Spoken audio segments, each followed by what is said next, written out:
अस्सलामुअलैकुम दोस्तों, उम्मीद है आप खैरियत से होंगे। आज है हमारे पास क्लास 8 एक्सरसाइज 1.18। हमारे पास क्वेश्चन नंबर 1 है इसका।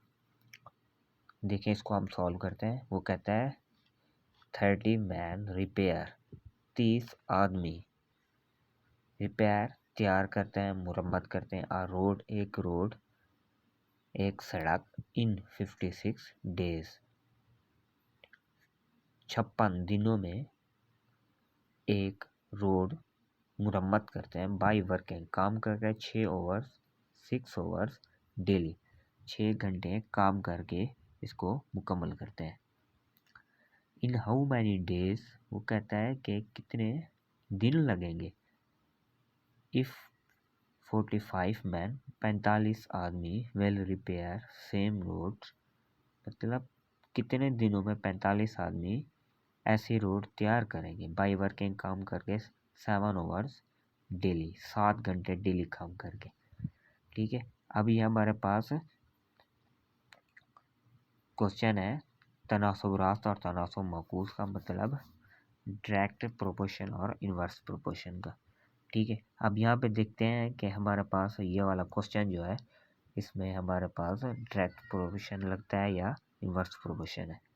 ठीक है, तो हम इसको समझते हैं, फिर काम करते हैं। ठीक है, यहाँ पे देखें, उर्दू भी इसकी लिखी हुई है। 30 आदमी रोज़ाना 6 घंटे काम करके 56 दिनों में सड़क की मुरम्मत करते हैं। मतलब पहले 30 आदमी काम करते थे, 6 घंटों में काम करते हैं। ठीक है, और 56 दिनों में वो उन्होंने सड़क तैयार की है। अब वो कहता है कि अगर 45 आदमी रोज़ाना 7 घंटे, मतलब आदमी बढ़ गए और घंटे भी बढ़ गए। ठीक है, तो कितने दिनों में इसकी सड़क मुरम्मत करेंगे। ठीक है, तो हम यहाँ पे ऐसे होता है कि भाई पहले आदमी है और फिर घंटे हैं। ठीक है, हमने मालूम क्या करना है, दिन मालूम करना है हमने। ठीक है, तो ये देखें, दिन और आदमियों के दरमियान हमने रेशियो देखनी है। ठीक है, उनमें के दरमियान प्रोपोर्शन कौन सी है। इसी तरह दिनों और घंटों में हमने प्रोपोर्शन फाइंड करना है कि कौन सा है। ठीक है, फिर उसी निस्बत से हम ये क्वेश्चन सॉल्व करेंगे। अब देखें कि अगर 30 आदमी हैं, फिर 45 आदमी हो गए, मतलब आदमी बढ़ गए और 6 घंटे काम करते थे, अब 7 घंटे भी काम हो गए। तो इससे ज़ाहिरी बात है, दिन जो होंगे वो कम हो जाएंगे। इसी तरह दिन जो है, आदमी बढ़ेंगे तो दिन कम दिनों में काम होगा। इसी तरह घंटे बढ़ेंगे तो दिनों में कम काम होगा।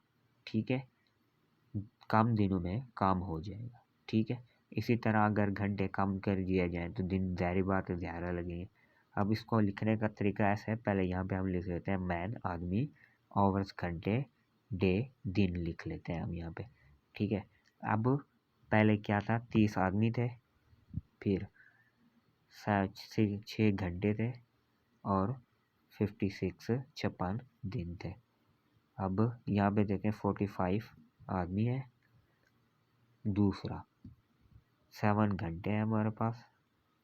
ठीक है, 7 आवर्स है, और कितने दिनों में काम करनी है, जहाँ पे हमने मालूम करना है या उसकी जगह एक्स लिख देते हैं। जो एक्स वैल्यू होती है जो फाइंड करनी होती है, उसको हमेशा आखिर में ही लिखते हैं। ठीक है, दरमियान में भी लिख लें फिर भी कोई मसला नहीं है, हमने प्रोपोर्शन ही लगाना है, लेकिन इसको आखिर में लिखते हैं। ठीक है, अब पहले देखना था डेज और आदमी के दरमियान हमने प्रोपोर्शन, मतलब कि अगर आदमी बढ़ेंगे तो दिन भी बढ़ जाएंगे, नहीं, मतलब आदमी बढ़ जाएंगे तो दिन कम होंगे। मतलब जो पहले 30 आदमी काम करते थे, अब 45 आदमी हो गए, तो ज़ाहिरी बात है दिन तो कम होने ही है। तो इनके दरमियान इन्वर्स प्रोपोर्शन है। इसी तरह जहाँ पे एक्स होता है उसका एरो जो है हमेशा ऊपर ही जाता है, और दूसरी वैल्यू का, ठीक है, अगर डायरेक्टली प्रोपोर्शन होता तो इसका एरो ऊपर जाता। ये है इन्वर्सली प्रोपोर्शन, इसका इसका एरो नीचे जाएगा। अब दिन और घंटों के दरमियान हमने क्या देखना है, प्रोपोर्शन देखना है कि कौन सा प्रोपोर्शन लगेगा, ये कौन सा डायरेक्टली है या इन्वर्सली प्रोपोर्शन है। ठीक है, अब यहाँ पे देखें, अगर दिन बढ़ा दिया हमारे पास तो घंटे कम लगेंगे या बढ़ेंगे, ये बताएं। मतलब दिन तो बढ़ गए, ठीक है, दिन बढ़ गए, ठीक है, या दिन कम हो गए। इसी तरह इधर आवर्स जो है वो हमारे पास बढ़ेंगे या कम होंगे। मतलब अगर दिन बढ़ जाएंगे तो घंटे जो है वो कम होंगे, इसीलिए घंटे अगर बढ़ा दिए जाएं, ठीक है, तो ज़ाहिर बात है दिन कम होंगे। तो इसके दरमियान भी हमारे पास क्या है, इन्वर्स प्रोपोर्शन है। अब जहाँ पे एरो होता है ना, वो वैल्यू हमेशा नीचे रखते हैं, ठीक है। अब एरो इस साइड पे है, इसलिए हम इसको लिख लेते हैं 30/45, ये वाली वैल्यू नीचे, ठीक है। अब यहाँ में हमें ज़रब लगा देनी है, मल्टीप्लाई लगा देनी है। अब 6/7, क्योंकि प्रोपोर्शन नीचे की तरफ है, 7 की तरफ है, इसलिए ये वैल्यू नीचे। अब जो वैल्यू फाइंड करनी होती है इसके सामने हम इक्वल लगा देते हैं। अब यहाँ पे देखें, प्रोपोर्शन ऊपर वाली साइड पे, इसलिए x ऊपर 56 नीचे, ठीक है। अब इसको क्या करना है हमने, यहाँ पे देखें तो 3 पे कट रहा है, ठीक है, 3 2 6, 3 1 दा 3, 3 5 दा 50, ठीक है।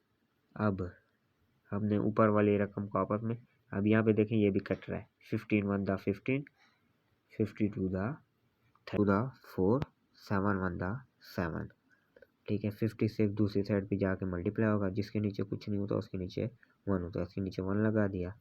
7 को 58 पे कैंसिल करें तो हमारे पास 7 8 दा 56 हो जाता है। अब 8 को 4 से मल्टीप्लाई करें, 8 4 दा 32, तो हमारे पास आंसर क्या आ गया, 32।